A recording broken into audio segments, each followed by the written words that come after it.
Shoutout sa Sis Love Wine and sana maraming mag-subscribe sa channel na to. Ayan, abangan nyo lahat ng mga content na ilalabas niya. Ako, excited na rin ako kasi I would like to watch yung mga nanay kung paano yung ginagawa nila on a day-to-day basis. Ayan. Good luck po sa career and sa pag-vlog. Ay, enjoy nyo po yan and wag nyo na lang po isipin yung mga taon, mga sasabihin nila sa'yo. Basta enjoy nyo lang po.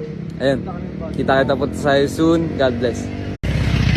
Shoutout sa Sis Love Wine and sana maraming mag-subscribe sa channel na to. Ayan, abangan nyo lahat ng mga content na ilalabas niya. Ako, excited na rin ako kasi I would like to watch yung mga nanay kung paano yung ginagawa nila on a day-to-day basis. Ayan. Good luck po sa career and sa pag-vlog. Ay, enjoy nyo po yan and wag nyo na lang po isipin yung mga taon, mga sasabihin nila sa'yo. Basta enjoy nyo lang po. Ayan, kita-kita po tayo soon. God bless.